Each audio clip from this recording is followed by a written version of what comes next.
going to start by saying I am a person who loves routine. I am a very predictable person. I'm not spontaneous. I don't like doing things that are not part of the plan, and some people would call that very boring, but it's who I am. I'm very much a routine person in my own life. I have certain things that I do every single day in a certain way that give me comfort, they give me security, and they kind of make me feel less anxious. I haven't really spoken about this before in a YouTube video, but I do suffer with anxiety. It comes and goes. Sometimes it's worse than others, sometimes it's really bad, sometimes it's just okay. At the moment it's actually kind of pretty bad. I'm having an okay morning, but the last few days it's been rearing its ugly head.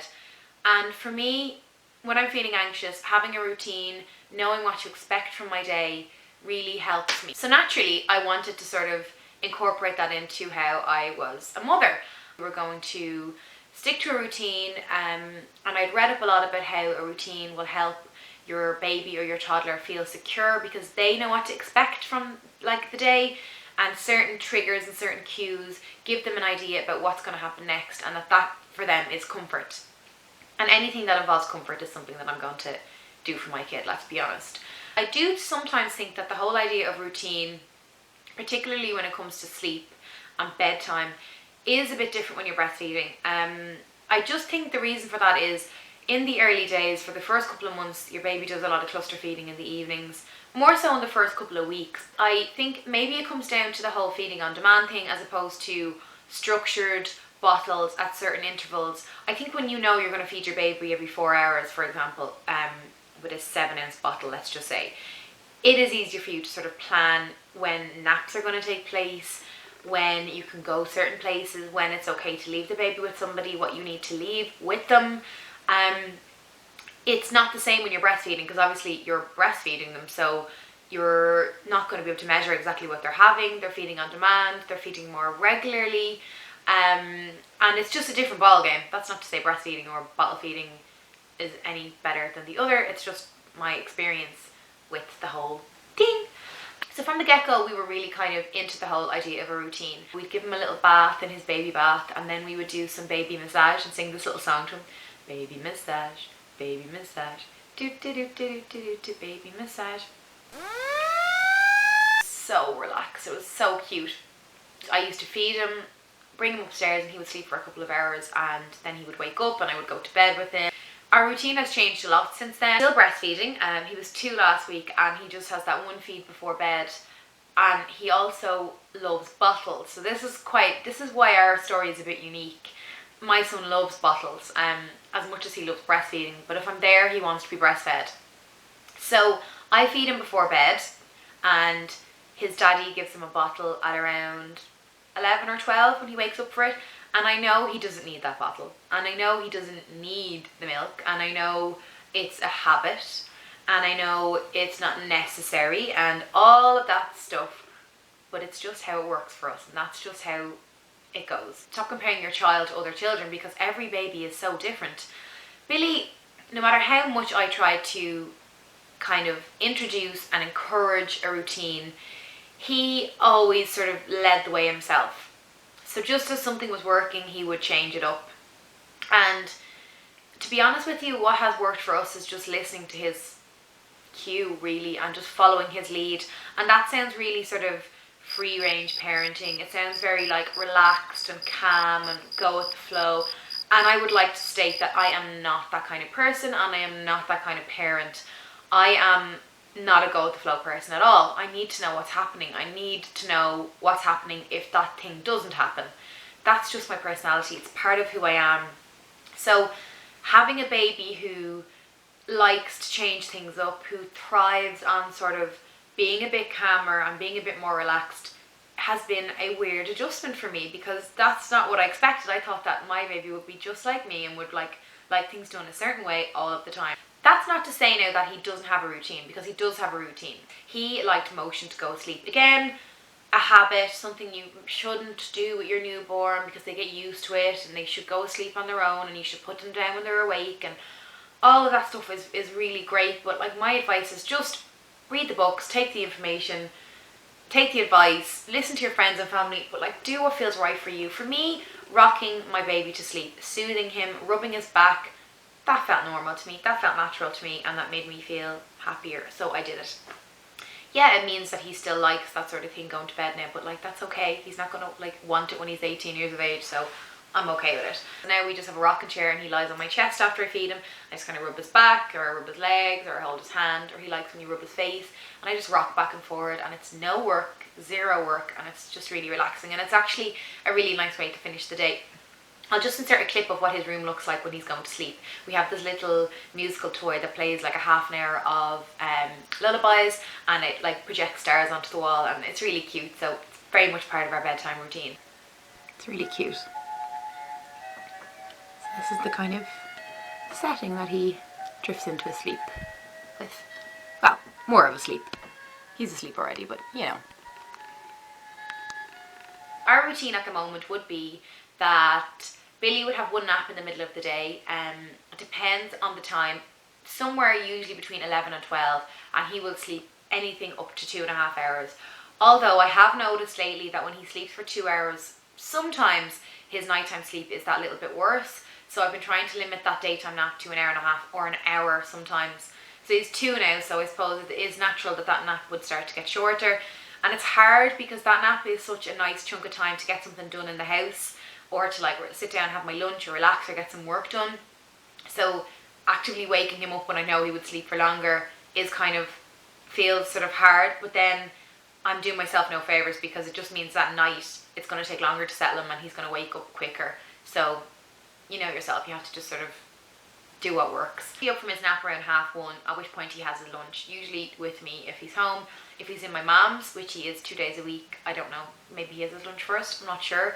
There you go. So there's an example of the fact that our routines are different when he's here and when he's there. I find from lunchtime to bedtime, you need to do something or get out of the house or have an activity planned, or it's a very long afternoon, because toddlers are hard work and they're busy little creatures who have lots of energy they need to get rid of, and the more you can help them get rid of that energy, more willing they will be to settle down in the evenings. That's just been my experience. So we'll go to the park, or we'll do some painting, or we'll go for a walk, or get out of the house and get some fresh air ideally, but obviously Irish weather doesn't always allow for that. He'll have his dinner usually around 6 o'clock. That's usually the time that I have my dinner. Sometimes he sits at the table and has his dinner, sometimes he potters around and has his dinner. So even that will tell you that I've learned to relax a lot, because I wanted things to be a very particular way. I wanted us all to have dinner at the same time, and I wanted all that to happen, but every day is different, and sometimes you just do have to go with the flow, even though it's completely like an alien concept to me.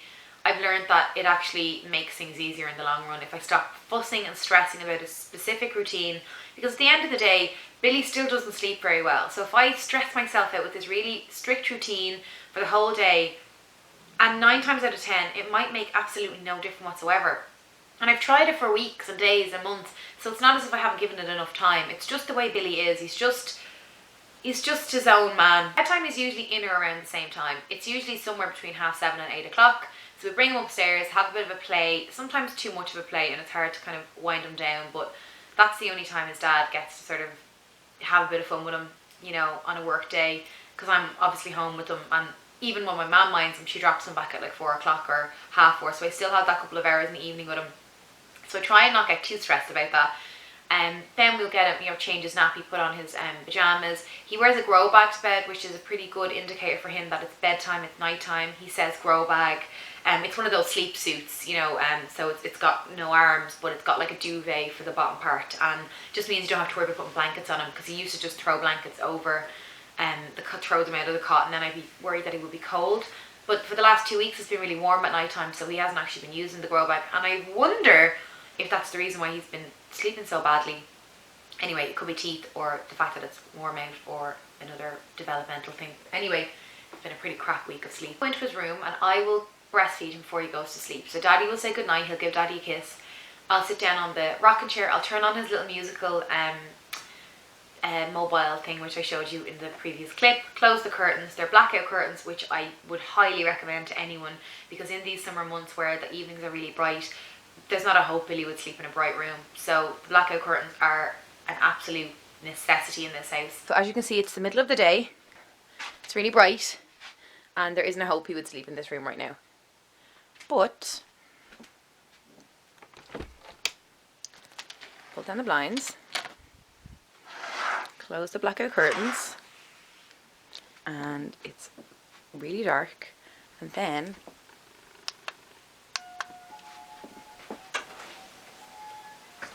soother in his mouth after he has his feed, and I usually just lay him down on my chest and I just kind of rub his back until he falls asleep. It could take 5 minutes, it could take 15 minutes. Usually it doesn't take more than 5 minutes. Then he will sleep in my arms and I will place him into the cot on his side. Very important, he sleeps on his side. I learned that really early on. And then I will just shut the door, and he should sleep for a good few hours from that point. And then he'll probably wake for a bottle maybe 4 hours later. Peter will give him the bottle and he will go straight back asleep after the bottle. So he's actually in a much better place routine wise than he ever was. He still doesn't sleep through the night. He still wakes up for a bottle. He still isn't a good sleeper, and I'm still breastfeeding, and all of that stuff is still happening. Apart from this week, which has been pretty awful, he sleeps better than he ever has. And I do think we have a routine. It might not be the routine that everybody else has. It might be a routine which is flawed in lots of ways, but it's our routine and it's something we have developed. His sleep has gotten progressively better and better as he's gotten older, so I know that this time next year he'll be even better again. I've never really felt unhappy about our routine, even if it meant he was sleeping really badly. On another side, it's always felt like really natural, and it made me feel less anxious and less worried and more relaxed about life in general with a baby or a toddler. So routine is really important for us, but it doesn't necessarily mean he sleeps very well. It doesn't necessarily mean he's in a good mood. It doesn't necessarily mean the day goes any better. It just helps pinpoint when is best to do certain things. If we have another baby, it might be totally different. The baby might totally thrive on a different routine, and they might just slot into Billy's. But I would just say that even if you are someone who is really into routines and really into structure and really into like knowing what to expect like me, prepare for the fact that your baby might not be like that. And at the end of the day, you just get by, you get through. Every day is different, and you will find some semblance of a structure that works for your family, and it's not really anybody else's opinion or right to tell you otherwise, because it's easy on paper. It's easy to tell somebody that this is what will work for them and this is what is better for them, but only the parents will know. That's just what I've learned, and it's taken me a while to learn that and get the confidence to sort of say that, but that's just my 2 cents. So I hope you found this video somewhat interesting. I'd love to know what your experience is, particularly if you're breastfeeding. What was your routine with your baby? Because maybe it was totally different to mine. Is your baby too? Do they not sleep through the night like Billy doesn't? Do you have any advice for me? Or, I don't know, let's just have a chat, because let's just be honest, routines and sleep and all, they're what we spend 99% of our time talking about as mothers. I really think so. Head over to Channel Mum for more videos from all the other lovely channel mums about their routines and what works for them, what doesn't work for them. And I've learned a lot by watching the videos just this morning. And yeah, open up the conversation, join us on Twitter, and let's all help each other out, because that's what it's all about, isn't it? And I will see you in my next video. Thank you so much for watching. Please subscribe if you can. I don't have a huge amount of subscribers. It's growing every day, and it's a really good confidence boost for me. So if you get a second, please subscribe. It's free. And also subscribe to Channel Mum for more videos from people who are a lot better at making them than I am. But thanks a million for watching, and I will see you all in my next video. See ya!